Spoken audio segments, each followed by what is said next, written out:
श्री प्रभाशंकर जी शर्मा जी आइए। और सबसे पहले जो हमारे नॉमिनेटेड के दोनों मैनेजर श्री किशन जी सर का माला से स्वागत करेंगे।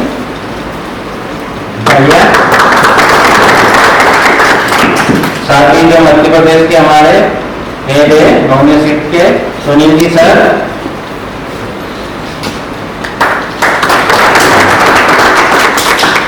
सरपंच साहब, तन्मय जी, लोकेन जी,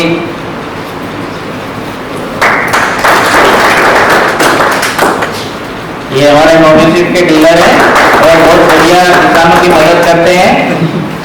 सभी किसान साथियों को मेरा नमस्कार। मैं अपना परिचय दे देता हूँ। मैं डॉक्टर एस.के. नेहरा, नॉन यूसीट इंडिया प्राइवेट लिमिटेड से as a zonal manager central zone. साथियों, सबसे पहले हमें ये पता होना चाहिए कि हम यहाँ इकट्ठे हुए हैं तो उसके पीछे बेस क्या है, रीजन क्या है, हम क्यों इकट्ठे हुए। हम आज इकट्ठे हुए हैं इंडिया की जो सोइल्स है, इंडिया की जो धरती है जिसको हम धरती माता बोलते हैं, वो धरती माता ने क्या हमें आज प्रोडक्शन देना बंद कर दिया है। प्रोडक्शन देना बंद कर दिया है मतलब जो पैदावार है वो पैदावार दिन प्रतिदिन कम होती जा रही है और किसान के खर्चे बहुत ज्यादा बढ़ रहे हैं। तो हम लोग डिस्कशन करेंगे आज कि हम लोगों को जो पुरानी पद्धति थी, हमारे बाप दादा जो करते थे वही चीजें मैं आपको दिखाने वाला हूँ। एक्चुअली में ये चीजें करनी चाहिए सरकार को, लेकिन अकेली सरकार क्या क्या करेगी, उसके लिए हमें भी खुद तैयार होना पड़ेगा और जागरूक होना पड़ेगा, तभी आगे जाके हम लोग ये जो हमारी जमीन है जो हमारे बाप दादाओं ने हमें दी थी, यही हम लोग आगे अपने बच्चों को दे पाएंगे। नहीं तो अगर ऐसे ही अंधाधुंध हम लोग फर्टिलाइजर पेस्टिसाइड यूज करते रहे तो वो दिन दूर नहीं है जब ये सारी जमीनें बंजर हो जाएंगी और हम लोगों को यहाँ से प्लानिंग करके जाना पड़ेगा, किसी दूसरी कंट्री में जाना पड़ेगा या हमें अपने एरिया छोड़ने पड़ेंगे। कुछ न कुछ हमको जरूर करना पड़ेगा, नहीं तो वो दिन दूर नहीं है। आप लोग बोलोगे कि सर हमने तो सब अच्छा डाला था, डीएपी के भी 4 बैग डाल दिए, यूरिया भी 3 बैग डाल दिया, फर्टिलाइजर भी डाल दिया और बीज भी बहुत अच्छी रेपुटेटेड जो कंपनियां उनसे लिया है सर हमने बीज भी। ये सब करने के बाद भी आपको पैदावार जो एक खेत में आपको 50 क्विंटल पैदावार मिलनी चाहिए थी, वो आपको पैदावार मिलेगी 2 से 3 क्विंटल बस। इन चीजों को आज हम बारी बारी करके हम लोग देखेंगे और उसके लिए हम लोगों को कैसे कैसे करके वही पद्धति आज अपनानी है जिस पद्धति के हमने हमारे बाप से दादाओं से सीखा था। तो हम लोग जस्ट थोड़ी थोड़ी स्लाइड्स देखते रहेंगे और उन पर डिस्कशन करते रहेंगे। इस सेमिनार के बाद हम लोग ओपन भी डिस्कशन कर सकते हैं। ओपन डिस्कशन में आप कोई भी क्वेश्चन मेरे से रिलेटेड कर सकते हो, देखेंगे। हमने पहले जो सिस्टम देखा था वो सिस्टम देखा था ये, मेरे हिसाब से जितने भी आप लोग यहाँ पर बैठे हैं सब ने ये सिस्टम देखा हुआ है। ओल्ड सिस्टम जैसे ही गाय को लोग भूसा खिलाते थे, फिर गाय से जो मिलता था हमें देसी कंपोस्ट वो हम खेतों से डालते थे, वो उड़ के ऐसे ही वापस आ जाता था। तो ये था पुराना हम लोगों का तरीका। तो आज हम लोगों को दोबारा फिर इसी तरीके के ऊपर आना पड़ेगा। अगर हमें अपनी सोइल बचानी है तो आपको डीएपी यूरिया छोड़ना है, तो आपको अच्छी पैदावार लेनी है, तो नहीं तो पंजाब की तरह एमपी से भी एक दिन ऐसा आएगा कि जैसे पंजाब में बोलते हैं ना कि हर दिन नगर के लिए एक ट्रेन निकलती है, उसका नाम है कैंसर ट्रेन, नाम ही कैंसर ट्रेन रख दिया। फिर किसी दिन यहाँ से भी पता चलेगा कि यहाँ से भी ट्रेन निकलेगी, उसका नाम भी कैंसर ट्रेन ही होगा। तो उन चीजों के बचने के लिए हमें ये सिस्टम अपनाने पड़ेंगे। अब सोइल्स के जो फूड थे, सोइल्स के इस प्रकार के इतने सब फूड थे सोइल्स के, बर्ड उनको खा लेता था, फिर निमाटोड हो जाती थी, फिर प्लांट की रूट होती थी। ये सारी चीजें प्रकृति ने हमें बना के दी थी। तो वो हर चीज ऐसे तैयार होगी।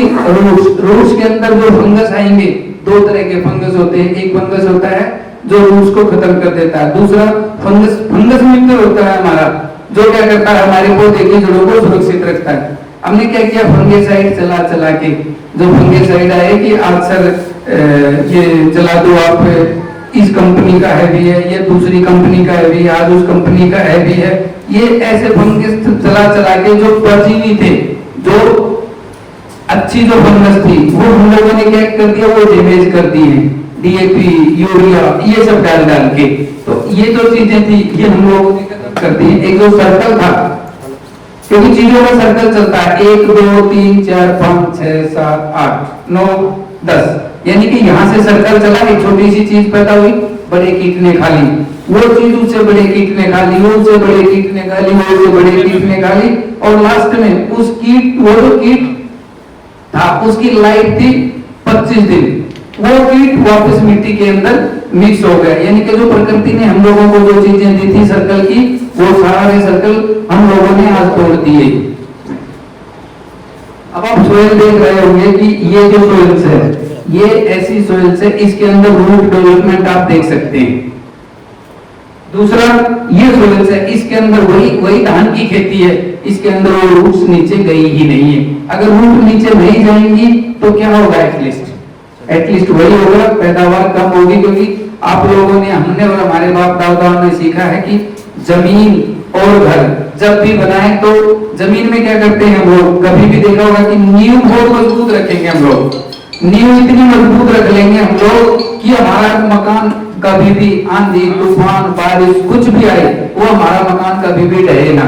जब हमने मकान के लिए हम इतना काम करते हैं, तो क्या हम लोगों को ये नहीं लगता कि हम खेती के लिए भी, अपने खेत के लिए भी ऐसी नींव तैयार करें, जो नींव अगर एक बार खेत की तैयार हो गई, फिर आप किसी भी कंपनी का कोई भी सीड या घर का भी सीड अगर आप उसके अंदर लगाओगे, आपको बहुत अच्छी पैदावार मिलने वाली। करना वही पड़ेगा जो पहली स्लाइड में देखा था हम लोगों ने। कोई रॉकेट साइंस नहीं है। कहीं कोई अगर ये सोचे कि सब रॉकेट साइंस हो सकता है, कोई रॉकेट साइंस नहीं है। जैसे हम लोग आज मेहनत कर रहे हैं, मेहनत का कोई भी शॉर्ट टर्म नहीं है। अगर सचिन तेंदुलकर ने ये होता कि सर मेरी तो पहुंच बहुत हो गई है, अब मुझे कुछ नहीं करना, नहीं, ऐसा नहीं है। सचिन तेंदुलकर ने भी अपने जिंदगी के गोल्डन 22 ईयर दिए, और उन 22 ईयर में एक दिन भी ऐसा नहीं गया जिस दिन उसने प्रैक्टिस ना की हो। एक दिन भी बोले तो सिंपल एक दिन भी कि मैं तो इतना बड़ा प्लेयर हो गया हूं कि मेरी तो वैसे ही गिनती आ जाएगी, मेरा तो इंडियन टीम में वैसे ही नंबर आ जाएगा। दूसरा, हम किसी भी फिल्मी हीरो की बात करते हैं, आज अमिताभ बच्चन की अगर आप लोग बात करेंगे, आज भी अमिताभ बच्चन 14 घंटे काम करते हैं, और उनकी आप एज देख सकते हैं। क्योंकि वो कभी भी ये नहीं कहेंगे कि सर मैं तो उठ के और जाऊंगा और अपना सीन शूट करवा लूंगा, ऐसा कुछ नहीं होता। अमिताभ बच्चन जी भी उस शूट को देने से पहले, उसको करने से पहले अपनी तैयारी करते, एक दिन पहले कम से कम भी उसकी एक सीन की 15 बार प्रैक्टिस करते, तब जाके वो सीन देने जाते। तो हम लोग क्या करते, खेत की तैयारी करते नहीं, बस दुकानदार भाई से बीज ले लिया, हम लोगों ने जाके डाल दिया, उसके बाद कहाँ कहानी शुरू होती है कि सर खेत में पैदावार नहीं आ रही। मिट्टी के ऊपर काम जब तक नहीं करेंगे हम लोग, ये कहानियां होती रहेंगी। इसलिए अपनी तैयारी आज से ही शुरू कर दो।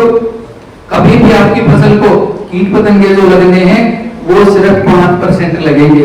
इतनी दवाइयां, इतने खाद, इतने फर्टिलाइजर, ये हमारे लालच ने हम लोगों को पैदा करके दिए। ये इम्पैक्ट दिए हैं कुछ की लेस कैसे हो रही है, आप हम कैसे कर सकते हैं। अब कुछ जमीनें ऐसी हो गई हैं ऑल ओवर इंडिया की, अगर आज मैं दिखाऊं तो आपको, आप लोगों ने भी देखा होगा, आप लोगों ने भी टीवी के थ्रू देख रहे हैं, और आप भी आपके आसपास के खेतों में देख पा रहे होंगे कि जमीनें किस प्रकार से हो गई हैं। आप देख रहे हैं कि जमीनों की हालात है, और ये हालात जो तैयार की है उसके पीछे हम लोग हैं, कोई और नहीं है। पर काम करें तो मेरा सभी साथियों से आज ये अनुरोध भी रहेगा, स्पेशली जो मुझे लाइव देख रहे हैं, जो मुझे बाद में वीडियो के थ्रू भी देखेंगे, तो सभी किसान साथियों हाथ जोड़ के मेरा निवेदन है सबसे कि हमारे भारत की जमीनें आज आप लोगों के हाथ में है, इनको बंजर होने से बचाया जाए। इस प्रकार जब जमीनें रहेंगी तो आप खुद सोच सकते हो कि होगा क्या। अब ये ठोस मिट्टी इतनी ठोस हो गई है फर्टिलाइजर डाल डाल के कि उसके अंदर अगर कुछ भी डालेंगे हम लोग तो कुछ भी पैदा नहीं होगा। आप देख पा रहे हो कितनी ठोस मिट्टी। दूसरी मिट्टी, तीसरी मिट्टी, तीसरी जो असली मिट्टी है, वो मिट्टी है जिसके अंदर भरपूर मात्रा में कार्बन है। जहां कार्बन होगा वहां पर कभी भी देख लेना आप कि आपकी सॉइल्स इतनी अच्छी रहेगी कि आप कोई भी बीज उसके अंदर डालोगे तो इतनी अच्छी पैदावार आएगी आप सोच भी नहीं सकते। अब आप देख रहे हो इतनी ठोस मिट्टियां हो गई है हमारी। आप अपने खेत में जाके देख सकते हैं, ये लाइव चीजें चल रही हैं। आप अपने खेत में जाओ, थोड़ी सी फावड़े से थोड़ी सी मिट्टी निकालो, हाथ में लेके देखो वो मिट्टी कितनी टाइट हो गई है। जब वो मिट्टी टाइट इतनी है तो रूट डेवलपमेंट कहां से होगा? रूट डेवलपमेंट कभी भी नहीं होगा, क्योंकि हम लोगों ने क्या किया कि ऊपर से नीचे तक इतना फर्टिलाइजर मिट्टी के अंदर कर दिया है कि उसने सारी चीजें लेना आज के दिन बंद कर दिया है। एक प्रकार से अगर मैं हिंदी भाषा में, किसान की भाषा में कहूं तो आपकी मिट्टी ने खाना पीना बंद कर दिया है। बस वो इतना सा खा पी रही है वो मिट्टी की, थोड़ा सा जिंदा रहे। ये नहीं जैसे किसी कोई हमारे घर में बीमार आदमी हो जाता है तो क्या बोलते हैं कि बीमार बहुत है, उसको अगर खाना देते हैं, अगर उसकी डाइट 3 चपाती खाने की थी तो वो क्या कर रहा है, आधी चपाती खा के उठ रहा है, क्योंकि अंदर के जो ऑर्गन्स हैं वो काम नहीं कर रहे। ऐसे ही हमारी मिट्टी का, हमने मिट्टी बीमार कर दी है। जिस दिन हमारी मिट्टी ठीक होगी तो अच्छे से खाना पीना शुरू कर देगा। बीमार मिट्टी के आप लक्षण देख रहे होंगे कि बीमार मिट्टी ठोस हो गई है बहुत। अच्छी मिट्टी के लक्षण देख रहे होंगे कि उसके अंदर से आप रूट डेवलपमेंट देख रहे हैं कि कितना रूट डेवलपमेंट। उसको जब हम बाहर निकालते हैं, किसी फावड़े से खुदाई करके बाहर निकालेंगे तो रूट डेवलपमेंट से जो मिट्टी बाहर निकल के आएगी, साथ में रूट आएंगे, तो आप सोच सकते हो कि मिट्टी बहुत अच्छी है। ये जो आप देख रहे हैं ये बहुत इंपॉर्टेंट स्लाइड है। जितनी स्लाइडें मैं आज आपको दिखाऊंगा बहुत इंपॉर्टेंट स्लाइडों में से एक स्लाइड। महाराष्ट्र में आज 12% बचा है, एमपी में भी 12% कार्बन बचा है, पंजाब में आज भी कार्बन 16% बचा है। ये कार्बन पंजाब में 16% क्यों बचा है, कभी सोचा आप लोगों ने? कार्बन 2 प्रकार से आता है। एक तो पहाड़ों से होते हुए जो पानी आता है उसमें सारे खनिज लवण मिक्स होके आते हैं। दूसरा, जब बारिश होती है तब। अब आप सब लोगों को पता है कि इस साल को छोड़ के अगर पिछले 5 से 7 साल की बात करें तो बारिश कितनी हुई है? बहुत ही कम बारिश हुई है। तो बारिश कम होगी। दूसरा क्या है कि एमपी में मैं देख रहा हूं कि जो नहरों के साधन है, जो नहरीकरण से पानी आता है वो कम है। आज भी लोग बारिश पे और ट्यूबवेल पे डिपेंड रहते हैं, तो फिर कार्बन आएगा कहां से? इसलिए हमारा कार्बन 12% है, पंजाब का कार्बन आज भी 16% है। रीजन क्या है कि पंजाब का मतलब है 5 नदियों वाला राज्य है पंजाब। आज हमसे ज्यादा फर्टिलाइजर यूज हो रहे हैं जिसमें, लेकिन जो पानी आ रहा है आज वो पानी इतने अच्छे तरीके से आ रहा है, वो सिंचाई इतने अच्छे तरीके से आ रही है कि उसके अंदर कार्बन आके वहां की मिट्टी वापस उपजाऊ हो जाती है। हमारे यहाँ ये चीज नहीं है, तो हम लोगों को फोकस करना पड़ेगा कि हम लोगों से कार्बन कैसे ले सके। उसके बाद यूपी की बात करें तो यूपी में आज 21% है, क्योंकि यूपी में गंगा का पानी लगता है। यूपी के अंदर भी जो नदियां हैं, नदियों का पानी लगता है, जिसकी वजह से वहां कार्बन की मात्रा बहुत रहती है आज भी। उसके बाद बिहार की बात करें तो बिहार की बहुत सारी 29% है। ये जो सारी चीजें हैं ये किसके ऊपर निर्भर करता है?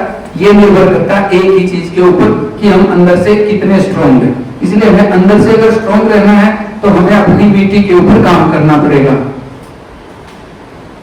नहीं, अब ये बताए गए हैं कि बायोस्ट्रेस डिजीज, जो मैं आपको बता रहा था अभी कि बायोस्ट्रेस जो डिजीज है वो किस प्रकार से आ रहे हैं, एबायोटिक्स डिजीज है, वो क्लाइमेट कंडीशन कैसे चेंज हो रही। आज आप लोगों को पता होगा कि क्लाइमेट कंडीशन कैसे चेंज हो रही है। जिस टाइम पे धूप पड़नी थी बहुत, वहां बारिश हो रही है। जब बहुत ठंड पड़नी थी वहां पड़ी नहीं, वो ठंड एक्सटेंड होकर 1 महीने आगे गई। पहले दिसंबर की रातों में बहुत ठंड हो जाती थी। मैं छोटा था तब, मैं हरियाणा से हूँ, तो हम लोग क्योंकि पहले टीवी के साधन नहीं थे तो रामलीला देखने जाते थे। उन टाइमों में क्या होता था कि हमें खेस या चद्दर लेके जाना पड़ता था। आज के दिन हाफ शर्ट पहन के जाते हैं रामलीला देखने, क्योंकि ठंड रही नहीं। ये क्लाइमेट जो चेंज है पिछले 5 साल से आ रहे हैं, अगले 5 साल और आने वाले हैं। तो ये क्लाइमेट चेंज होने की वजह से जो बीमारियां आ रही है, उन बीमारियों से अगर सतर्क रहना है तो हमें खेती की पद्धति को बदलना पड़ेगा।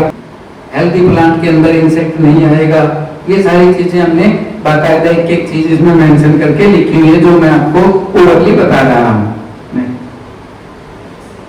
हम लोगों ने क्या किया कि बड़े बड़े ट्रैक्टर परचेज कर लिए, और बड़े बड़े ट्रैक्टर परचेज करके बड़े बड़े हल तैयार कर लिए हम लोगों ने, बहुत बड़े। तो एक बार में ही नीचे की जमीन को ऊपर, ऊपर की जमीन को नीचे। आपके घर में भी आपके बच्चे बड़े हो रहे होंगे, और आजकल गूगल हर कोई चलाता है, और आप हिंदी में भी वार्तालाप कर सकते हो गूगल के साथ। गूगल मिट्टी ऊपर से नीचे तक कितने फुट मिट्टी उपजाऊ है, हमारी 1 से 1.5 फीट जो मिट्टी है वही उपजाऊ है, उसके नीचे की मिट्टी हमारी उपजाऊ नहीं है। हम लोगों ने क्या कर दिया, इतने लंबे हल ले आए हम, इतने लंबे हल ले आए हम।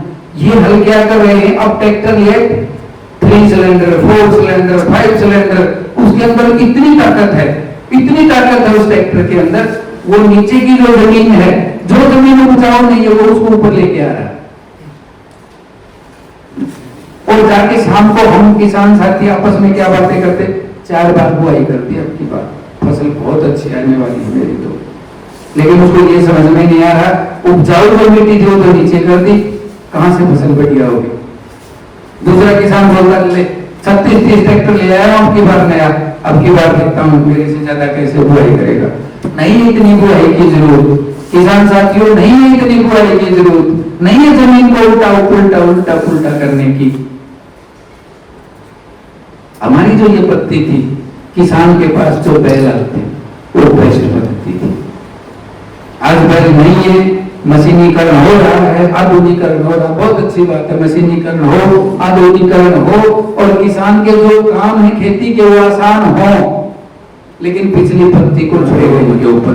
जब तक हम इनके ऊपर काम नहीं करेंगे तो ये बस ये है कि ट्रैक्टर वाला बुला लिया और ट्रैक्टर वाला 15 मिनट में सारा काम करके चला गया, ये देखा नहीं कि मिट्टी कहां से चली गई। तो अगर हल भी लेने हैं तो ट्रैक्टर के पीछे आप वो हल ले सकते हो, और 1 फीट से नीचे की मिट्टी हमें छूनी भी नहीं है। ध्यान रख लेना, 1 फीट के नीचे की मिट्टी हमें छूनी नहीं है, उससे ऊपर आधे फीट तक की ही मिट्टी को हमें खेत तैयार करना है। ये वही मैंने आपको बताया था कि सोइल हेल्थ को हम क्यों और कैसे करें, वो सब मैं आपको और ही बता रहा। सबसे अच्छा काम जो किसान साथी आज कर रहे हैं, क्या बता रहे सर, लेबर नहीं मिल रही आज के दिन, खेत में काम करने के लिए मजदूर नहीं मिल रहे, इसलिए वो क्या कर रहे हैं, दुकानदार भाई के पास जा रहे हैं और बोलते हैं घास मारने की दवाई दे दो, हर्बिसाइड दे दो हमें, इतनी ही बात बोलते हैं बस।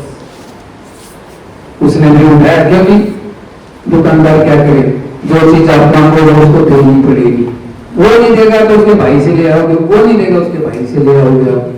तो इसलिए हर्बिसाइड जो आप यूज कर रहे हो, आज के बाद कान पकड़ लो कि मैं अपने खेत में हर्बिसाइड यूज कभी नहीं करूंगा, और मैं मेरे आसपास के 5 किसानों को ये बताऊंगा कि मुझे खेती में हर्बिसाइड यूज नहीं करना, क्योंकि हर्बिसाइड आपको देख लो, जिंदे पौधे को सुखा के मार देता है, तो जमीन में जो हमारे मित्र कीट हैं उनका क्या हाल करता होगा वो,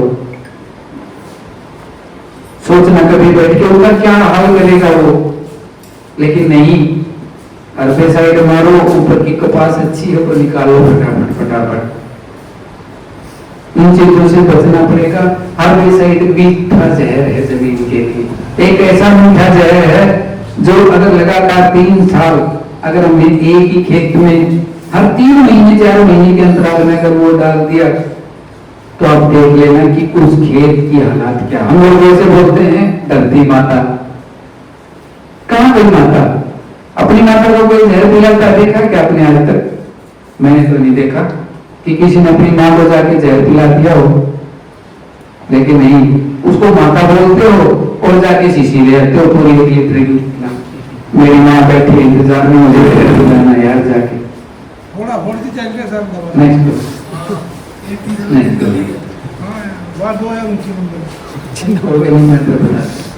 आज हम लोगों के पास कटरा आ गए हैं,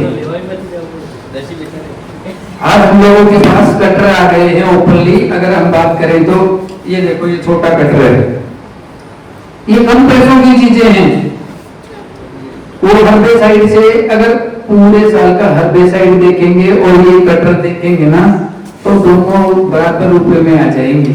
लेकिन ये क्या करेगा, खेत में देखो हरी खाद को मिट्टी में डाल देगा, उसके ऊपर आप उसके बाद जो भी खेती में जो भी कंपोस्ट बचता है वो मिट्टी का है, मिट्टी के अंदर ही मिलाओ, उसमें आग मत लगाओ। रास्ते में देख रहा था मैंने सुनील सर को भी बताया, सुनील सर ये देखो ये हालात है, बहुत जगह कोई फसल निकाली होगी जो उसके अवशेष बचे थे फसल के, वो ये नहीं कि हम लोग उसको मिट्टी में बिखेर दे और फिर ट्रैक्टर चला दे उसके ऊपर, कहीं नहीं है इतना।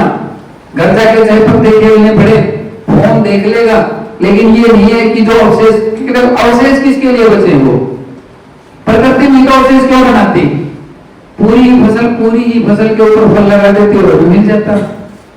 प्रकृति ने सोच समझ के बनाया है ना कि अवशेष चाहिए। अवशेष कौन खाएगा, अवशेष जमीन के है, वो अवशेष जमीन को दे नहीं रहे, अवशेषों में आपने आग लगा दी, या अवशेषों में आपने दवाई डाल के हर्बिसाइड डाल के वो खत्म कर दी। तो इन चीजों से आपको बचना होगा। ये चीजें आपको जो अवशेष बचते हैं वो धरती माता के हैं, वो वापस धरती माता को आपको देने पड़ेंगे। दूसरा, हमारे किसान साथियों की सबसे बड़ा दुर्भाग्य कहूं या कोई बताने वाला नहीं कहूं या कोई समझाने वाला नहीं कहूं या उनके पास कोई अवसर नहीं कहूं, आज क्या कर रहे हैं, अगर एक ने मूंग की खेती कर ली ना तो 10 साल तक फिर मूंग की खेती ही होगी। एक ने मूंगफली की खेती कर ली ना तो 10 साल तक मूंगफली की ही खेती करेगा। ऐसा कभी नहीं करना है, क्योंकि आप अपने आप से एक बार अंदाजा लगा के देखो, अगर आपको मैं आज भी दाल रोटी, कल भी दाल रोटी, परसों भी दाल रोटी, चौथे दिन भी दाल रोटी, पांचवें दिन भी, छठे दिन क्या होगा, घर में लड़ाई मच जाएगी, नहीं चाहिए दाल रोटी, खाना ही नहीं मुझे खाना। उस टाइम क्या करोगे, उस टाइम तो आपकी वाइफ, आपकी जो घरवाली होगी उसके साथ लड़ाई, और हो सकता है क्या तो लट भी फेल दे 2 दिन। अगर धरती माता ने जितनी लट फेल दिया, उस दिन कहां जाएंगे हम। वही मूंग की खेती, वही मूंग की खेती, बस इससे आगे भी जानते हैं कि आप लोग इतने सारे बीज बनाए हैं भारत सरकार ने, और हमारे जैसी हजारों कंपनियों ने इतने अच्छे बीज बनाए हैं। हमेशा एक खेत में अगर आज मूंग लगा दी तो उस खेत में अगले साल से अगले साल मूंग का नंबर आना चाहिए। ये कहती है खेती की असली पद्धति, क्योंकि अगर आज दाल खा ली तो 3 दिन बाद दाल अगर मिलेगी तो अच्छी लगेगी इसको। ऐसे ही जमीन को एक ही चीज क्यों अच्छी लगेगी। आज आपके बीच में डोसा बैठे में मिट्टी में मिट्टी, कभी सेमिनार करवा रहे हैं, कभी कुछ करवा रहे हैं, मुझे किसानों की भलाई करनी है। मैं क्यों आया हूँ हरियाणा से यहाँ, अभी मैं पूरे महाराष्ट्र का दौरा करके आया था, गुजरात का दौरा करके आया था। मेरा भी शौक है कि मैं, क्योंकि पैसे अंबानी के पास भी, अडानी के पास भी हैं पैसे, बिजनेसमैनों के पास भी हैं पैसे, वो अपना काम लगे हुए। मेरा धर्म ये कहता है मैं किसान का पुत्र होने के नाते मैं किसानों के लिए काम करूं, मैं किसानों को उनकी जमीनों के बारे में बताऊं। लेकिन जब मैं आखिरी पड़ाव पे होगा तो मैं बता सकता हूं कि मैं जहां भी बोला हूं किसानों के हक के लिए लड़ा हूं। मैंने जो भी बात की है किसानों के लिए की। आज लोग साहब के वीडियो चैनल के माध्यम से देखता हूँ, एक फार्मर ने कभी जो 30 लाख देखे ही नहीं थे, वो एक फसल से 30 लाख मिल रहे रेड लेडी से। आज डॉक्टर साहब की जब मैं वीडियो देखता हूँ, फोटो देखता हूँ, तो मुझे सामने से क्या नजर आता है, डॉक्टर साहब का सोइल पे काम करो, सोइल पे काम करो, देसी गोमूत्र दे दो जमीन के अंदर, देसी खाद डालो, देसी गोबर की खाद डालो। तो वो लोगों को जो जागरूक करने में जो उनको मजा आता है काम करने में, और उनको उनकी एक अच्छी आमदनी का साधन भी होगा, तो वो चैन से सो सकते हैं। आज हम लोग अगर फर्टिलाइजर बेचेंगे, वो काम करेंगे तो ज्यादा चैन से हम लोग नहीं सो पाएंगे, क्योंकि जमीनें बंजर हो रही है। इसलिए कभी भी कोई भी अपने जीवन में काम करो, 2 चीजों से करो। हमें आजीविका पालने के लिए काम करना पड़ेगा, क्योंकि बच्चे बड़े होंगे, माता पिता की सेवा करनी, लेकिन उसके साथ साथ अगर सोशल वर्क भी हो जाए तो डॉक्टर साहब जो कर रहे हैं, डॉक्टर विवेक जी जो कर रहे हैं, जागीर नर्सरी हमारे बराड़ा वाले, वो कर रहे हैं सोशल कार्यक्रम, जो सोशल जो पूरे देश को जगा रहे हैं। आगे देखेंगे हम लोग। तो ये चीजें हम लोगों ने वापस सोइल के अंदर मिला देनी है। जो हमें चाहिए वो हमें मिल गया, जो वापस जमीन को चाहिए वो वापस जमीन को दे देना है। नहीं, पहले मैंने भी यही सुन रखा था, बहुत इंपॉर्टेंट स्लाइड है साथियों, मैंने भी यही सुन रखा था कि जब गर्मी का टाइम आता है जमीन को खुली छोड़ दो और जमीन की बहुत गहरी जुताई करो, बहुत अच्छी जुताई करो, अगली फसल बहुत अच्छी होगी। मैंने भी यही सुना था। जिस दिन मैंने साइंटिस्टों से ये पहली स्लाइड देखी, मैंने उठ के हाथ ऊपर कर लिया था, सर नहीं, मेरे बाप दादाओं ने सब ने मुझे यही सिखाया था कि जमीन की अच्छी बुआई करके जमीन को अच्छा रखो। तो उन्होंने मुझे समझाया कि उस टाइम पे एक फसल गेहूं की लेते थे पूरे साल में, या जौ की लेते थे पूरे साल में, पूरे गांव में ही 200-250 आदमी होते थे, पूरे ही गांव में। आज आप जनसंख्या देखो कितनी हो रही है, तो एक खेत से ही ये लोग जो आज प्रोडक्शन निकाल रहे हैं वो 40-40, 30-30 क्विंटल प्रोडक्शन निकाल रहे हैं। तो जमीन तो मरेगी ना, इसलिए जमीन को कभी भी आप लोगों को बारिश के मौसम में, जैसे ही बारिश आए, कोई भी बीज आपके घर में पड़ा है, चाहे वो ज्वार का बीज पड़ा है, बाजरे का बीज पड़ा है, मक्की का बीज पड़ा है, सबको मिक्स करके और खेत में फेंक दो। और जब बहुत गर्मी होती है उस टाइम पे जमीन को कभी भी ऐसे नहीं छोड़ना है, क्योंकि ध्यान रखो अगर उस गर्मी में हम बगैर कपड़े के अगर बाहर नहीं जाएंगे तो क्या होगा हमारा, सोचा है कभी? जब अपने 48 डिग्री टेम्परेचर जाता है और हमारे बदन पे एक भी कपड़ा ना हो, क्या होगा आप लोगों का? एक बटन जोड़ के बता दो कि होगा क्या आप लोगों का? आपका जो ये सारा सिस्टम है ये जल जाएगा, और हो सकता है लू लगने से आपकी मौत भी हो जाएगी। जमीन में छोड़ दिया आपने लू लगने के लिए, जमीन को छोड़ दिया ना मरने के लिए। मेरे कहने से किसान साथियों और इस देश के साइंटिस्टों के कहने से एक बार आप सिर्फ ये पद्धति अपनाएं, जमीन को ओपन कभी भी मत छोड़े, बुआई करके उसके अंदर कुछ न कुछ डालें जब तक आप दूसरी फसल नहीं लगाते। जिस दिन आपने जमीन तैयार कर ली उसके 2 दिन या 3 दिन बाद ही फटाक से दूसरी फसल कोई ना कोई उसके अंदर लगा दो। नहीं लगानी है तब तक आप ऐसे छोड़ सकते हो। कुछ किसान साथियों का एक सवाल आएगा कि सर उन टाइमों पे पानी नहीं होता, वो फसल सूख जाएगी, सूखने दो, उस फसल को सूख लेने दो, क्योंकि उसके अंदर हमने जो बीज डालना है वो जो घर पे हमारा बीज पड़ा हुआ है, चाहे बाजरे का बीज पड़ा है, चाहे ज्वार का बीज पड़ा है, किसी चीज का भी, सबको मिक्स करो खेत में फेंक दो बस। कभी भी जमीन को ओपन नहीं छोड़ना है। ओपन जमीन छोड़ोगे जमीन का कार्बन 0 हो जाता है। जमीन के अंदर जो सूक्ष्म जीवाणु हैं वो सब मर जाते हैं, क्योंकि हीट गर्मी सबको लगती है, क्योंकि वो भी जिंदा जीव है। वो जिंदा फंगस हो जो हमारी फसल को फंगेसाइड से बचाती है, या बैक्टीरिया हो या कार्बन हो, ये सब खत्म हो जाता है अगर जमीन ऊपर से हमारी ओपन होगी। तो मेरा सबसे अनुरोध है, हाथ जोड़ के रिक्वेस्ट है कि कभी भी जमीन को ऐसे नहीं छोड़ना है हम लोगों को। ये वही चीजें जो मैं आपको बता रहा था, ये उन्हीं चीजों का यहाँ पर पूरा वाक्य दिया हुआ है।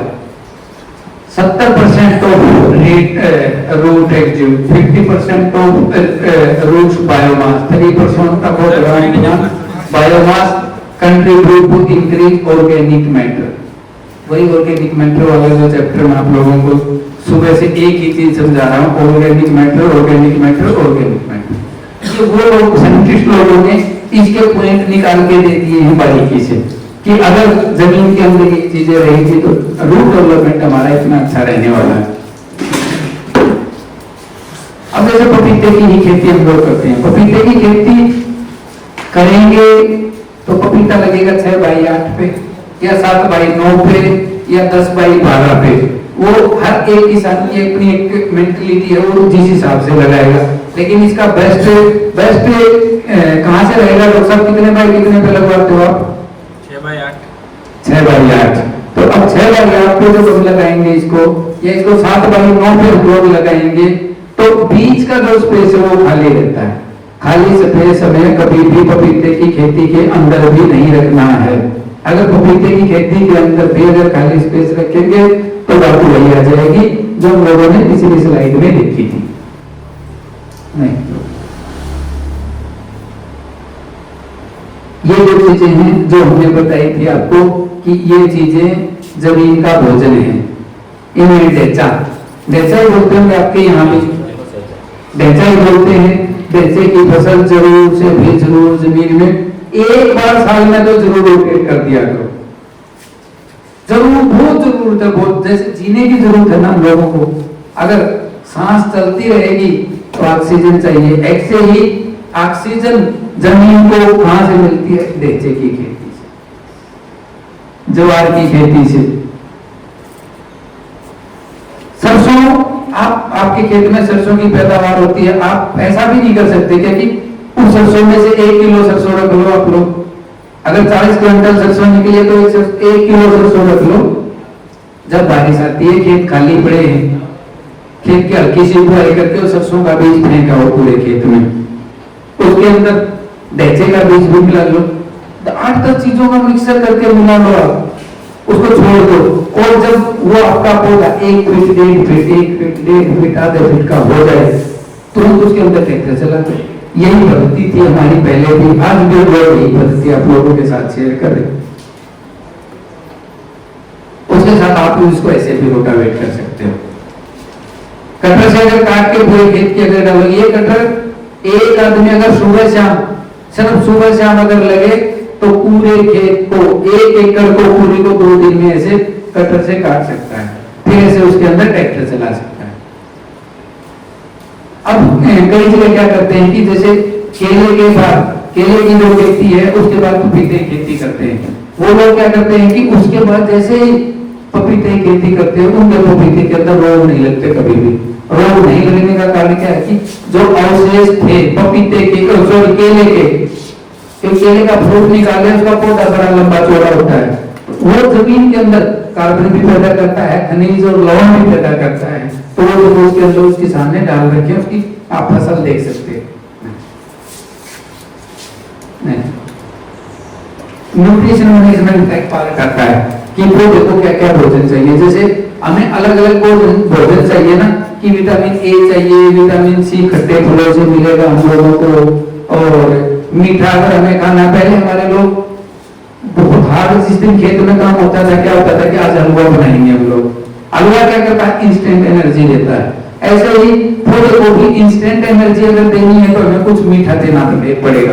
तो ये जो न्यूट्रिएंट्स वाला पार्ट है कि आज पौधे को 12 चाहिए, आज 13:45 चाहिए, आज कार्बन चाहिए, आज मैंगनीज चाहिए पौधे को, तो एक जो चार्ट फॉलो होते हैं, तो अगर चार्ट के हिसाब से हम उनको भोजन देंगे तो क्या रहेगा कि हमारे पास प्रोडक्शन भी बहुत अच्छा आने वाला है।